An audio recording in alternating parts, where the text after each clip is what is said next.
Olá a todos e todas. Estamos aqui com mais uma edição do projeto Entre Páginas.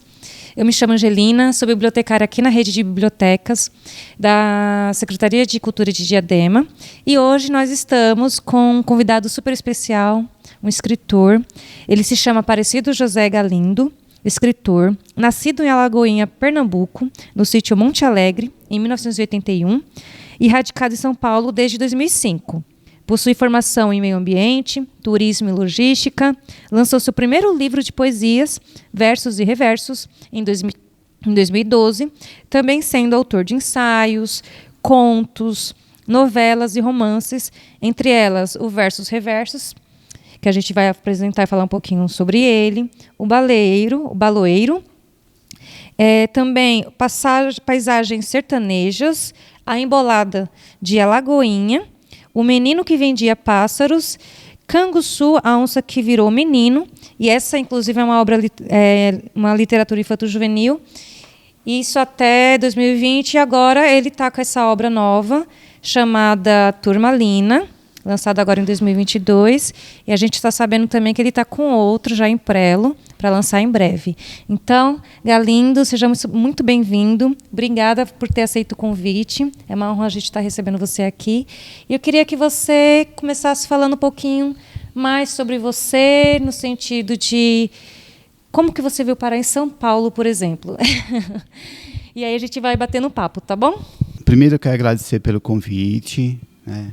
É uma honra estar aqui nesse projeto tão importante e falar que a minha vinda para São Paulo se deu, assim como a vinda de tantas pessoas, por motivos de trabalho, de estudo.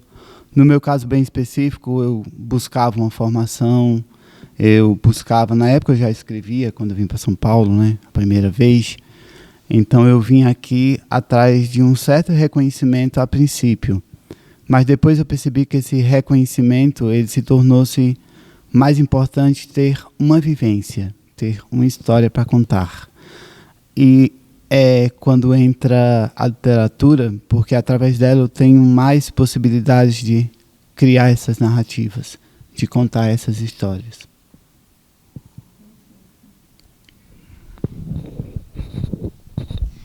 Muito obrigada, viu, Galindo?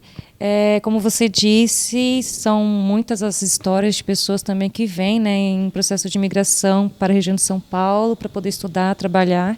E eu acho que é isso também que faz a literatura ser também tão rica, né, tão plural, tão detalhada, tão especial também para quem lê, né, porque traz essa realidade, traz esse contexto muito também do escritor.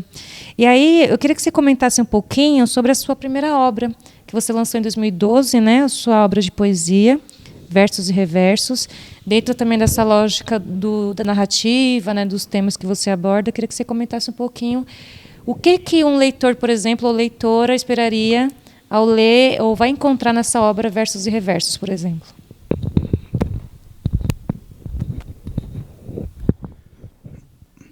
Já que foi citado, né, e eu trouxe ele, o Versos e Reversos ele marca uma ruptura, porque eu sou de uma tradição de poetas repentistas da cidade de Alagoinha. Não só a família Galindo, como outras famílias da cidade e região. A minha cidade fica no agreste central de Pernambuco. Então lá é muito forte a questão do repente, da viola, da embolada. E eu cresci muito com essa pressão de ser um repentista. Então até 28, 29 anos, eu escrevia e eu vivia o repente. Versos e Reversos foi uma ruptura, onde a maior parte dos poemas não são rimados, né, dentro da tradição. E para mim foi uma forma de me libertar. Não que eu não gostasse, mas aquele método, aquele meio que eu utilizava, não era mais suficiente para me expressar. Eu me expressava, mas só que não me completava. Então o Versos e Reversos foi uma quebra, né? Tanto que alguns familiares meus não gostaram, falaram, pô, você traiu a tradição, seu avô está se remexendo no túmulo, sabe, essas coisas. Que meu avô é tido como um dos grandes emboladores da cidade, chamava-se Joaquim Castor, né? Então, Então, para mim, foi um processo muito difícil, um processo de rompimento, mas que foi muito importante para o meu crescimento como escritor. Muito legal, Galindo. Inclusive, é bem interessante porque quando a gente fala da literatura popular, principalmente essa que advém do Nordeste, a gente lembra muito da literatura de cordel. Mas a gente sabe que o Repente e a Bolada, ela também está nesse contexto, mas poucas pessoas sabem um pouquinho da diferença dessas três tipologias, né? Porque trabalha com rima, trabalha com narrativas normalmente que contextualizam uma situação, uma região, um período, inclusive um personagem, né? A gente sabe que tem inclusive cordel sobre a vida do Lampião, Maria Bonita, Repentes também. Eu queria que você comentasse para quem está assistindo um pouquinho a diferença desses estilos, porque às vezes a pessoa não sabe e acha que é a mesma coisa, né? Então, até a partir da sua experiência, como repentista, até por conta da tradição da sua família também, comentar um pouquinho como que era isso, como que era essa tradição na sua região.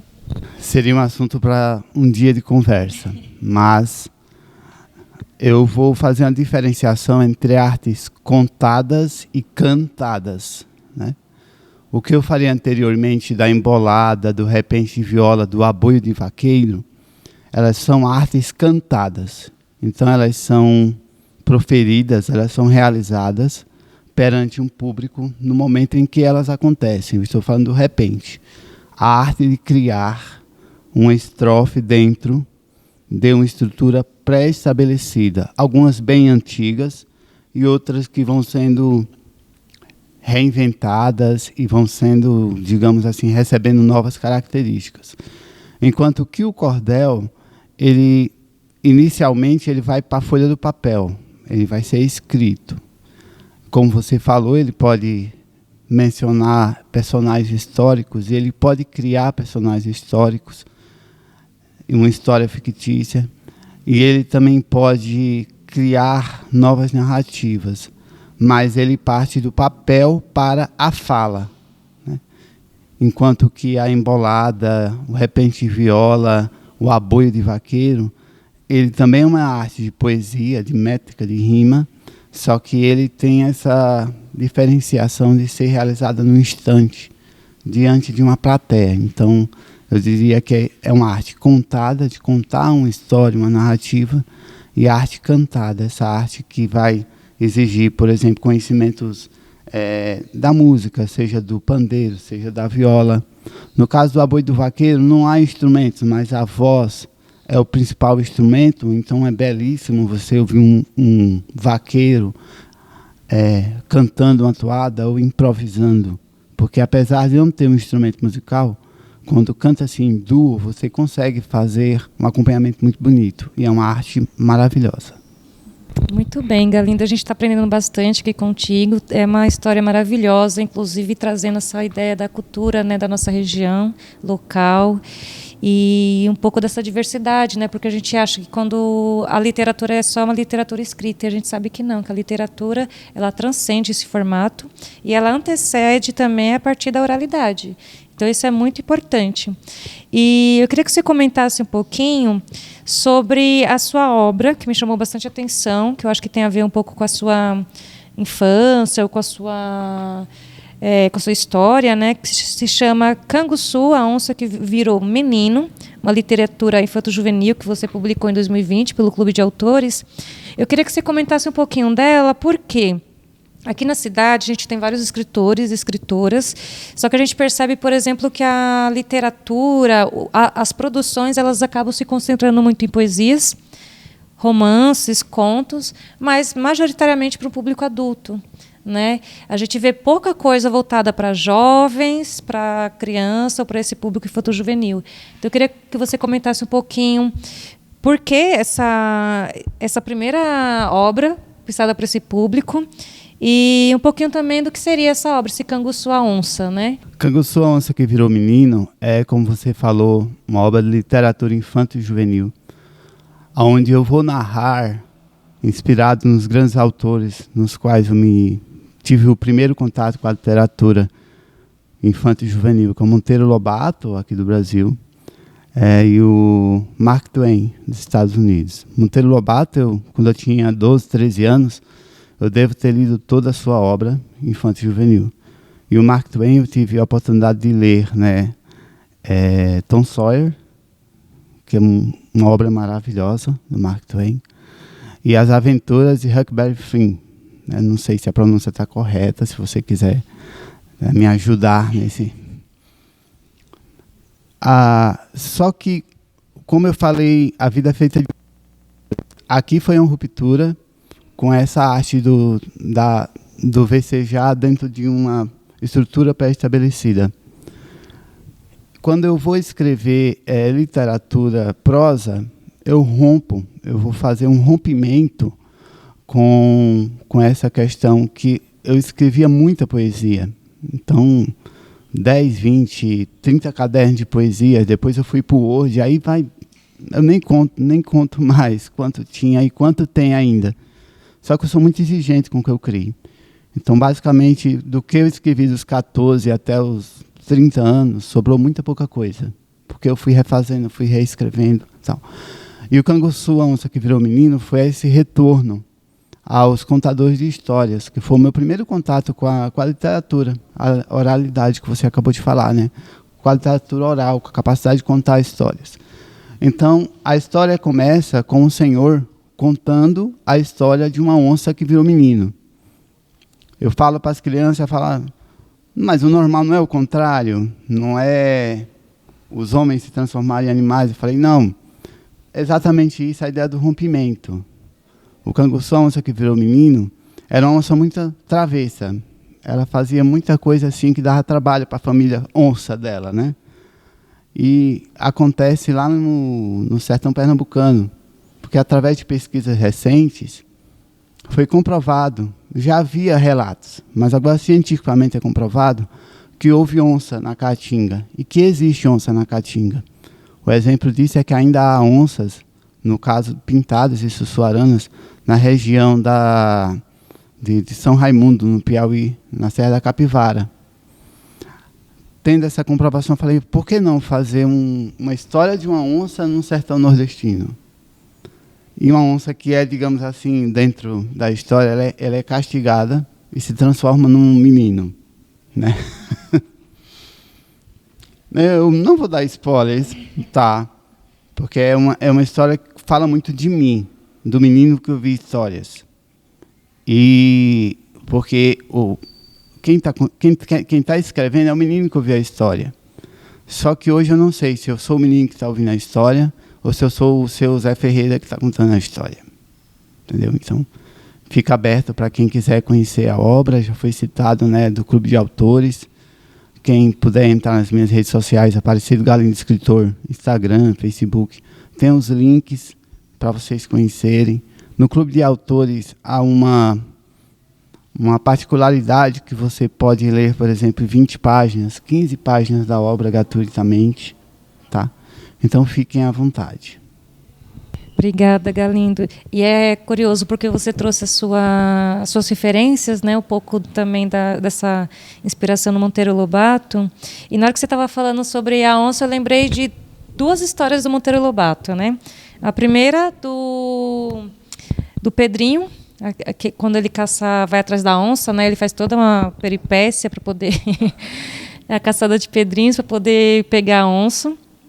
E quando você traz também a onça que virou menino, me lembra muito também essa perspectiva da Emília, uma boneca, né, um ser inanimado que acaba virando uma menina, e uma menina das bastante travessas, inteligentes, faladoras.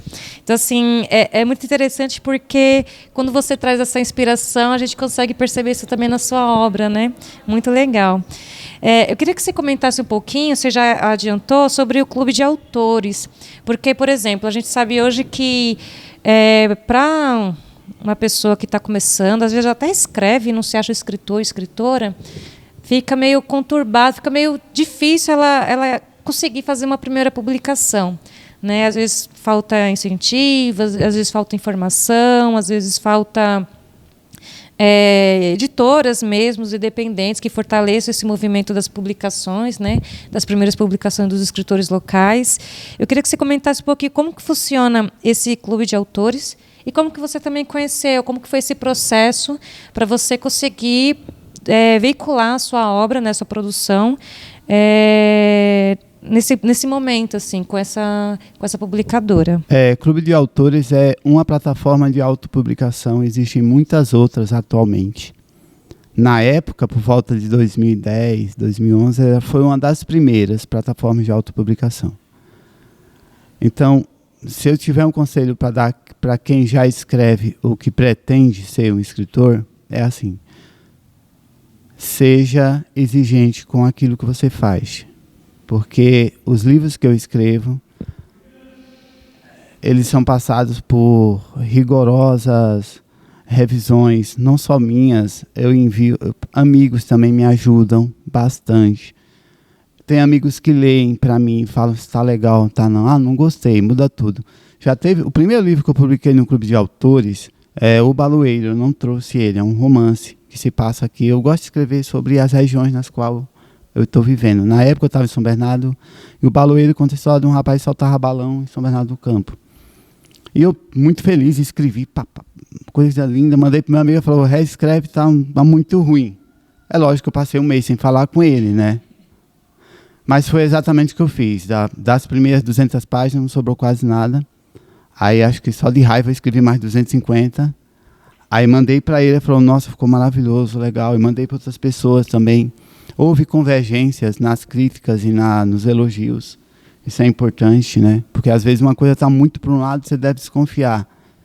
Mas se há convergência de várias pessoas dizendo, poxa, tá legal, aí parte para o processo da revisão, que eu te falei. São vários processos. E hoje em dia há mais facilidade porque há muito material. Por exemplo, existem livros que antigamente só tinham no físico, ensinando como revisar um livro, as fases que você passa. Hoje em dia tem esse material. Então, antes de começar a escrever, estude, leia, escute, tá? Para não passar pelo processo que eu passei, né? Que ter que jogar um material imenso fora, porque eu fui naquele ímpeto, né? Vamos, É maravilhoso, é prazeroso. Só que depois, quando você precisa deletar aquilo que você fez, tem essa porção de, digamos, de dor, né? Desapego. Caramba, perdi meu tempo. Muito interessante quando você traz esse momento até dos bastidores, né, do escritor, porque imagina, né, a gente até desapegar daquilo que escreveu, porque fez até com uma intenção, com uma emoção, né, enfim, com uma certa energia ali que você despendeu tempo também para poder fazer essa história. Então, é bem interessante. E hoje, como você falou, tem informação impressa na internet, tem bastante cursos, inclusive aqui na Secretaria de Cultura já foram promovidos alguns para poder auxiliar essa parte da produção. Na nossa FLID do ano passado, a gente também recebeu palestrantes que fizeram workshops de como escrever, de como iniciar sua publicação, o que evitar, o que pode ser aperfeiçoado. Então é legal que o escritor e a escritora, aquela pessoa que já tem iniciado seu processo de escrita, também vá atrás desses recursos, né, desses cursos, vídeos, enfim, textos. Mas é isso, a conversa está muito boa. Gostaria de agradecer a sua participação, ter aceitado o convite, essa troca, você ter aberto um pouquinho sobre a sua história de vida, sobre as suas publicações. E eu queria que você agora ficasse à vontade para poder falar sobre essa obra que está no Prelo, ou para deixar alguma mensagem também para o pessoal que está nos assistindo sobre o que é ser escritor, né? E se não for abusar, só um pouquinho, você falou muito do repente, se você tiver algum trechinho assim que você possa nos agraciar, tá bom? Vai ser muito legal. Novamente agradecer o convite, né, e falar para vocês que todas as obras que estão aqui, as que eu não trouxe, estão disponíveis nas minhas redes sociais, os links para fazer a aquisição ou para ler, né? Tem obras que estão disponíveis gratuitamente. Esse aqui é meu último livro, é o Turmalina, da editora Folheando, lá de Belém do Pará. Esse livro foi um concurso do qual eu participei, eu fui um dos vencedores, um prêmio Irapuru 2021. Então, quem quiser, né, entrar em contato com essa obra, vai nas minhas redes sociais, Aparecido Galindo, escritor, aí tem no Instagram, tem Facebook, Tem canal também no YouTube. Fiquem à vontade. Você pediu para fazer algo de repente? Tá. Eu posso... Você quer que eu improvise ou quer que eu faça algo que eu já tenha pronto? Você sentir mais à vontade. Quando eu vim aqui receber o prêmio por esse livro aqui, ó, que é o Pretextos Plurais, eu declamei uma poesia para o pessoal e as pessoas, elas se sentiram bastante tocadas. E eu também. Então, porque é o momento que você toca as pessoas, você também tem que ser tocado. É uma troca, né? O Ernesto Sábato, escritor argentino, ele dizia que a arte não se faz para pessoas, mas entre pessoas. Então, ele deixava bem clara essa questão do humano no escritor, no narrador. Então, eu vou novamente, esse lugar que me inspira tanto, fazer aquela poesia que eu fiz. O nome da poesia chama-se O Mensageiro. Suas notas voavam, alcançavam o céu. Sua voz tinha o poder de tocar estrelas. Suas palavras tinham o sabor do mel e uma força que não se podia detê-las. Quem lhe deu este canto foram os passarinhos, que acordam o sol todas as manhãs. Os seus palcos são ruas, praças e caminhos. A fé e a esperança são suas irmãs. Vai, anuncia que a liberdade é o sonho da gente, que rompe com medo, que quebra a corrente, que faz a alegria um dia brotar. Poeta deste meu povo que não desanima, levanta a cabeça, dá a volta por cima, sempre embalado por esse cantar. Obrigado.